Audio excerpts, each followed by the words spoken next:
Políticos usaram a pandemia do pânico para retirar nossas liberdades. Mas será que não podemos contra-atacar?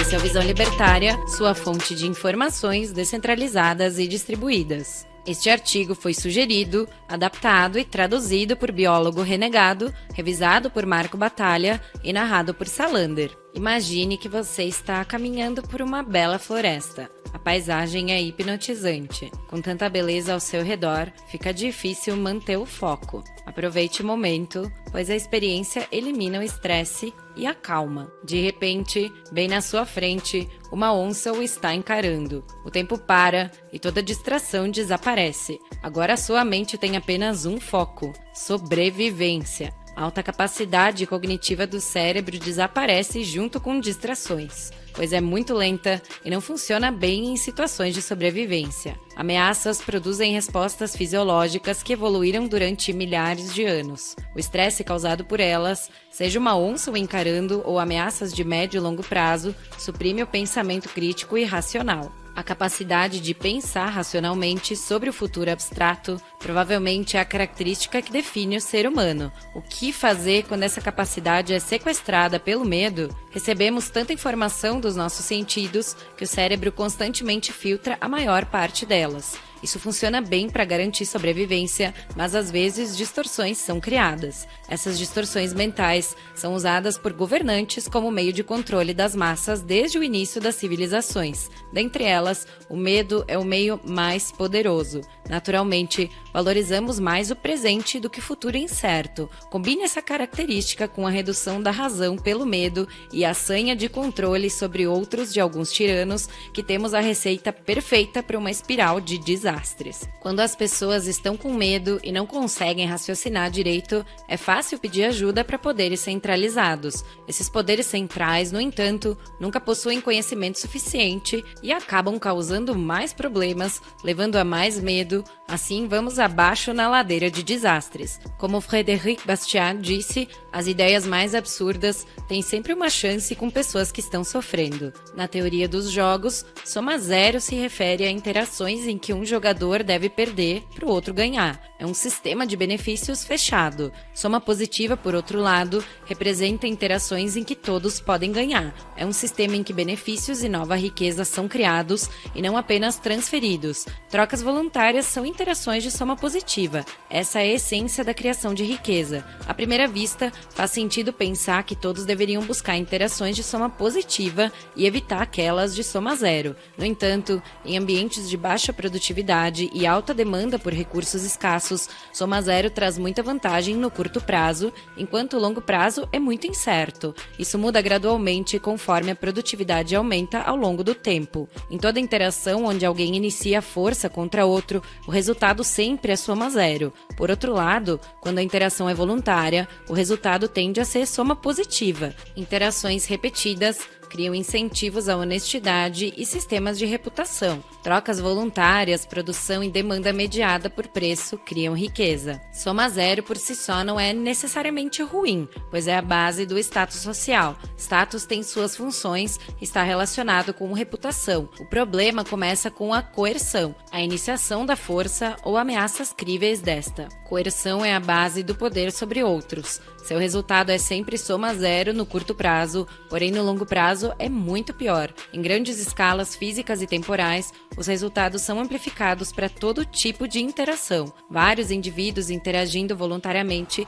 acabam se especializando sem a necessidade de planejamento central. A natureza distribuída de tentativas e erros torna o sistema adaptável. Assim, a riqueza permeia a sociedade e acumula como juros compostos ao longo do tempo. É um ciclo virtuoso, mas vulnerável à soma zero da coerção. Eis uma cruel ironia da vida. O indivíduo que inicia a força pode conseguir todo o benefício dessas interações, um forte incentivo para bandidos e governantes. No entanto, quando aumentamos a escala temporal, vemos que o ciclo de riqueza fica aleijado, produzindo um efeito negativo para todos no presente e futuro. Em grandes escalas físicas e temporais, coerção sempre é soma negativa. Quando assumimos a perspectiva intertemporal, Observando tanto o curto quanto o longo prazo, fica claro que nada de útil pode surgir de coerção ilegal ou legal. Efeitos cumulativos funcionam tanto para a soma negativa quanto positiva, mas não são facilmente notáveis durante uma vida humana,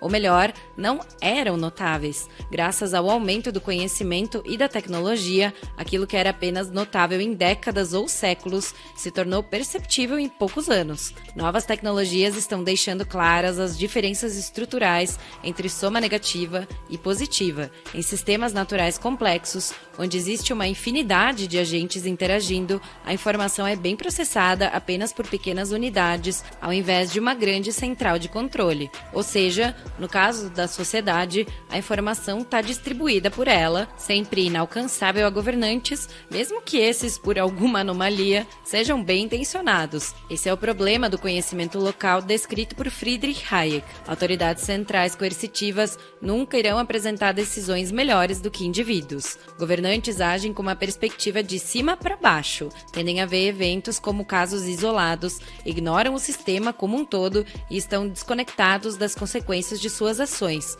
não arriscam a própria pele. Alguma vez você já viu um político pagando por seus erros? Não, eles apenas rabiscam outra lei para aumentar gastos, porque dessa vez vai funcionar. Ah tá, senta lá, Cláudia. Autoridades centrais criam riscos sistêmicos que rapidamente afetam todos abaixo na estrutura hierárquica e trazem incentivos perversos, pois as consequências de seus atos recaem sobre pessoas que nada têm a ver com a tomada da decisão. Essa inversão de punição e recompensa força indivíduos a pagarem o preço, enquanto o sistema sempre piora devido à falta de retorno onde é mais necessário, justamente onde decisões são tomadas. Porém, muitos ignoram esses fatos e acreditam que poderes centrais coercitivos são essenciais, pois as pessoas são muito estúpidas e ignorantes para decidirem por conta própria.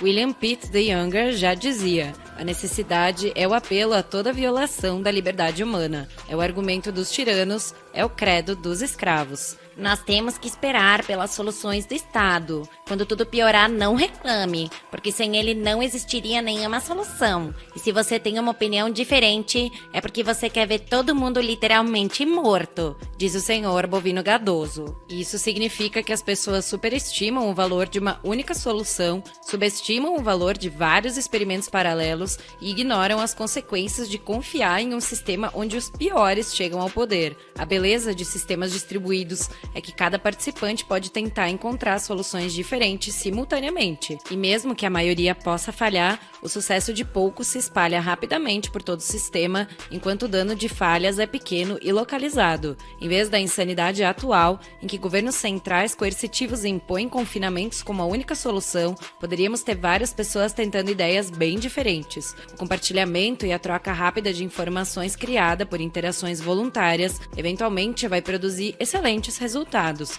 mas isso requer autoconfiança, não autossubmissão. Esperar por soluções políticas incentiva o desamparo aprendido e a terceirização de responsabilidade. A satisfação imediata dessa terceirização é a combinação perfeita com o imediatismo causado pelo medo. O resultado é cegueira a longo prazo e perspectiva intertemporal. É impossível viver sem riscos, mas relegar a tomada de decisões a autoridades centrais faz as pessoas se esquecerem desse fato e se sentirem bem com uma ilusão de segurança. Falsa segurança é muito pior do que nenhuma segurança, pois induz a mais erros e descolamento da realidade. Apenas o indivíduo pode tomar decisões efetivas sobre risco, juntamente com a responsabilidade por suas escolhas. Sistemas hierárquicos coercitivos estão deixando todos mais burros por remover feedback, criando desamparo e trazendo falsa segurança. É uma espiral de desastres. Se antes estávamos trilhando o caminho da servidão, agora estamos acelerando na autobahn da opressão. No processo de domesticação de humanos,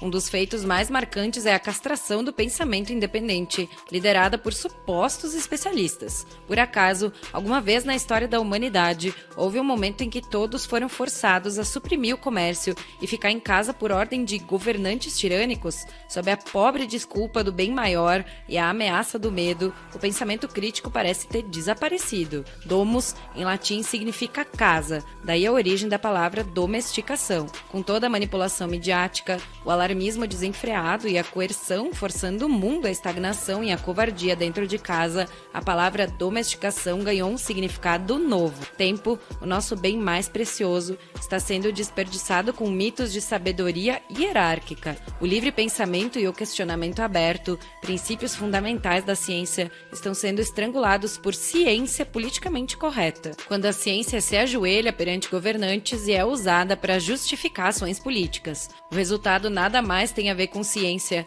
e se torna apenas uma insanidade dogmática repugnante. Cegueira ao futuro, causada por medo, é curada com pensamento racional e livre questionamento de tudo, especialmente de supostas autoridades. Narrativa política e propaganda são tão vulneráveis ao pensamento crítico que naturalmente desenvolveram estratégias para suprimi-lo. Quando o pensamento racional prevalece, políticos usam a desculpa da autoridade moral. Se você tem uma opinião diferente, é porque você não valoriza a vida e quer ver todo mundo morrendo, diz o rei do gado. A desculpa da autoridade moral nada mais é do que uma distração feita para desviar a atenção da intenção política de criar enormes ganhos de soma zero à custa de todo mundo. Um truque barato para estimular o sentimento de culpa, engadoso sem noção, que resulta em soma negativa para todo mundo no longo prazo. Um suposto bem, baseado em suposições fracas como achatar a curva, está nos levando a consequências fatais.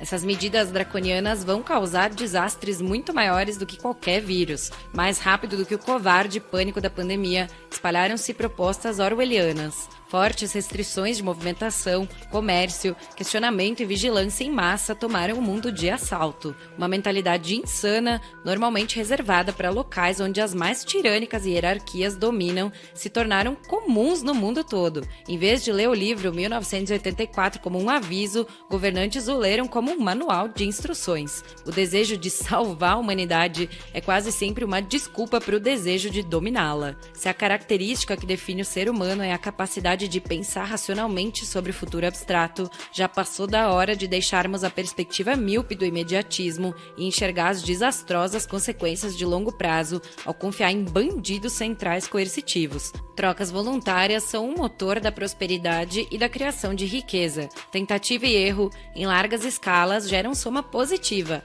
mas agora esse belo motor está sendo emperrado, forçando o mundo ao consumismo destrutivo e ao totalitarismo. Precisamos nos livrar do imediatismo causado pelo medo. Nesse momento, nossas decisões podem levar a uma massiva construção ou destruição de riqueza. Construção requer apenas coragem para retomar sua autonomia e ignorar a ameaça do medo ou a desculpa esfarrapada de autoridades morais. Esse é o único caminho para a soma positiva no longo prazo. Mas afinal, como ignorar tamanha insanidade e partir para a ação? Satoshi Nakamoto, o criador do Bitcoin, nunca falou abertamente sobre suas motivações, mas as suas mensagens são forte evidência de ideais libertários. Devemos ter em mente o porquê do Bitcoin existir, para criar uma base de liberdade em larga escala. Leis de curso forçado coagem o mundo ao uso da fraudulenta moeda estatal. Portanto, o Bitcoin foi o primeiro passo no fim de nossa dependência de bancos centrais. Agora precisamos dar os próximos passos para a independência de todas as outras hierarquias centrais coercitivas.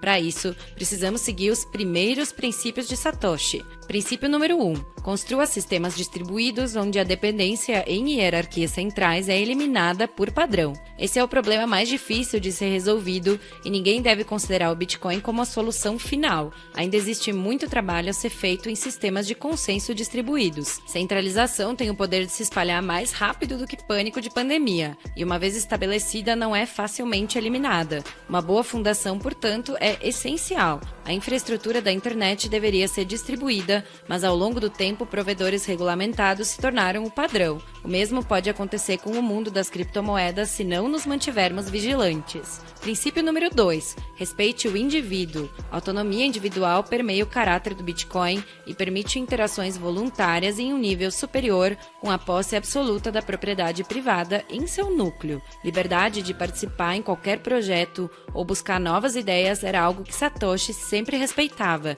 Isso é parte fundamental do seu porquê que muitos desenvolvedores esquecem devido ao pensamento tribal. Enquanto essas ideias fundamentais forem respeitadas, devemos aceitar qualquer abordagem que traga mais liberdade. O computador pode ser uma ferramenta para liberar e proteger as pessoas ao invés de controlá-las. Princípio número 3, privacidade e anonimidade. Todos sabemos que o Bitcoin é pseudo-anônimo por padrão. A anonimidade perfeita é muito difícil de se alcançar. Porém, considerando que o monitoramento é um requerimento básico para o autoritarismo, privacidade e anonimidade nunca devem ser comprometidos. Ao contrário, devem ser o padrão em todos os projetos. Alguns vão dizer que a anonimidade pode criar novos problemas. E isso é verdade, mas esses são minúsculos se comparados com os desastres causados por coerção centralizada. Os benefícios são muito superiores de qualquer forma. Princípio número 4, sistemas abertos e sem permissão. Sistemas distribuídos são naturalmente abertos e de livre acesso, porém,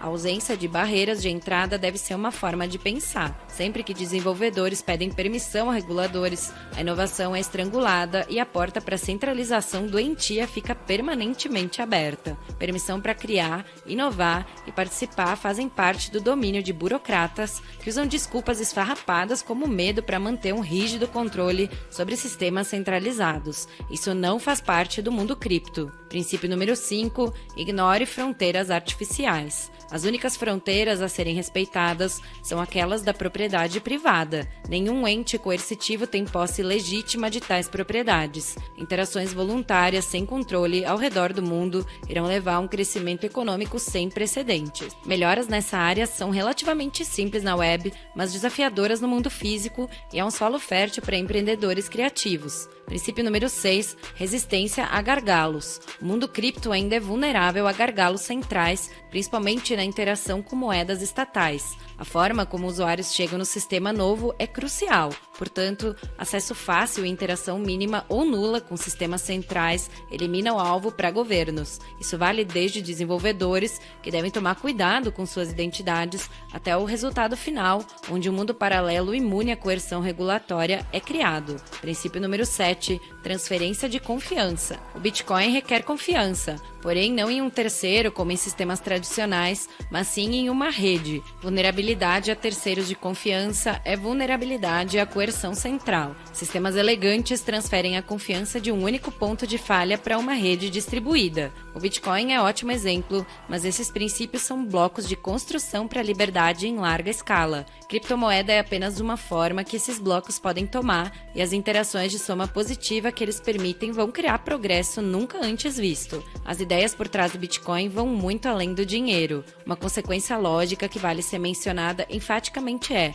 nunca trabalhe com nenhum Estado. Desenvolvedores envolvidos com reguladores sempre estarão prestes a castrar os aspectos mais promissores de seus projetos. Empresas de análise de blockchain estão entre as maiores ameaças ao mundo cripto, perdendo apenas para empresas trabalhando com governos para criar moeda digital disfarçada de cripto. Autoridades centrais coercitivas podem apenas criar sistemas de escravização e empobrecimento que levam a soma zero no curto prazo e a monstruosa soma negativa no longo, fato que eles nunca aceitam. Satoshi Nakamoto iniciou o trabalho contra o pesadelo orwelliano do futuro. Devo dizer, presente. Apenas temos de manter as ideias básicas em mente e construir a partir delas. Ao invés de ideias destrutivas de lutar contra o sistema, a abordagem construtiva da economia paralela, criada para os amantes da liberdade e responsabilidade, é infinitamente superior. Não ceda ao mal, mas proceda cada vez mais ousadamente contra ele,